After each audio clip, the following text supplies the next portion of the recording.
এরকম কইয়া তারপর ধিনে তাকাথি কইয়া মনে করো শুরু করতো, আমি একটা জিন্দা লাশ, কাটিস না রে জংলার বাঁশ। বাবু ভাই, তোমার কোন শিল্পীর গান পছন্দ? আর তোমার সেই শিল্পীর একটা আমাদের গান তুমি আজকে শোনাইবে আমাদের দর্শকদের জন্য। অনেক শিল্পীর গানই ভালো লাগে। বাংলাদেশে যারা গান গায় প্রত্যেকে খুব ভালো ভালো গান গায়। তারপরও মানে শিল্পী বোঝা না, কিছু কিছু গান আছে অনেক যারা গাইতেও পারে না, মানে কিছু গান আছে এটা কোনো শিল্পীর নাম দেওয়া হয় না, যেটা যেসব গান হৃদয়ে লাগে, যে গানের ভিতরে প্রাণ আছে, তাই না?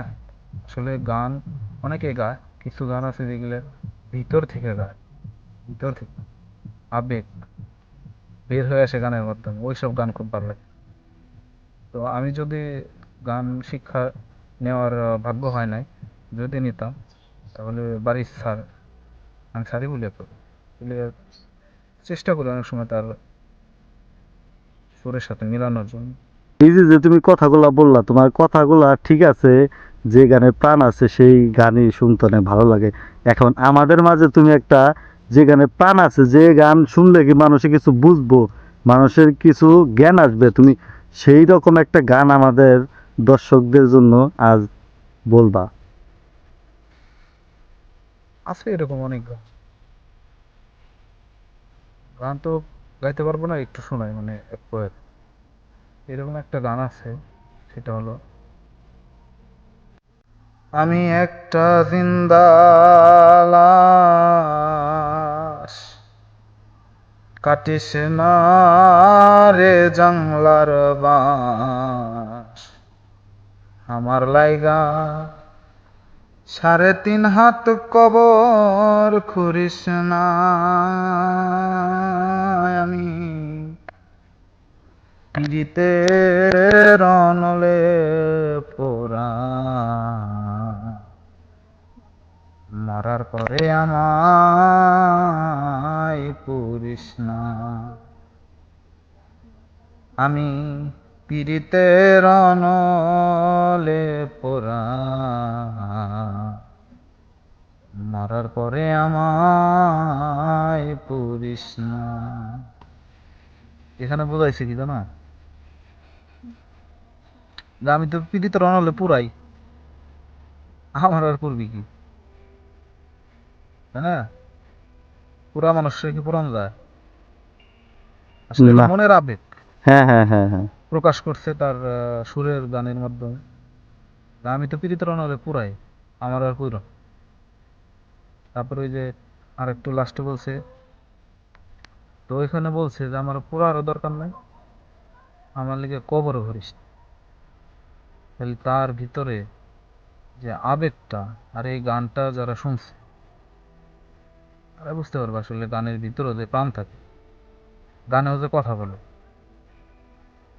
গানও কিন্তু আহ, মানুষকে কাঁদায়, চোখের পানি চোখের পানি আসে দেখবে। আচ্ছা, তুমি যে বারের সিদ্দিকের এত বড় ভক্ত, ও যেভাবে গানের সাথে সুরটা দেয়, তুমি সেইভাবে আমাদের একটা সুর শোনাও তো।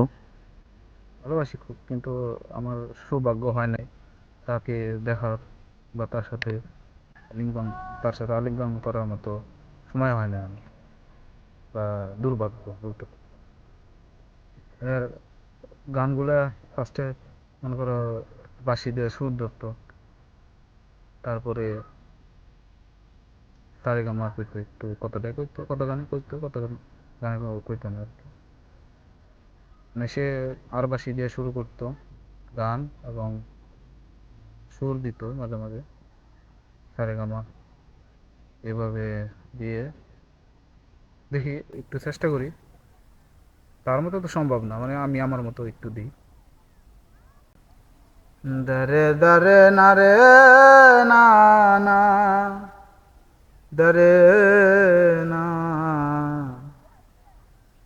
দরে দ না রে না, দরে দারে না রে না, এরকম করে তারপর ভিন্ন তাকা থিন কয়ে মনে করো শুরু করতো, আমি একটা জিন্দা লাশ, কাটিস না রে জংলার বাঁশ, আমার লাইগা 3.5 হাত কবর খুঁড়িস না, আমি পিড়িতের অনলে পোড়া, মরার পরে আমায় পুরিস না, এরকম। না, তোমার কথা শুনে ভালো লাগলো। তুমি যে একজন বারিশ সিদ্দিকের অনেক বড় একজন ভক্ত, সেটা তোমার কথা ভাবে আমরা বুঝতে পারলাম। সত্যি তার গান অসাধারণ ছিল। তো আজকে এই পর্যন্ত থাক, মানে ছোট মুখে বড় কথা বলা ঠিক না। তার তার সাথে বেয়াদবি করার মতো, মানে তার নিয়ে যে কথা বলুন এরকম ক্ষমতা হয় না এখন আমার।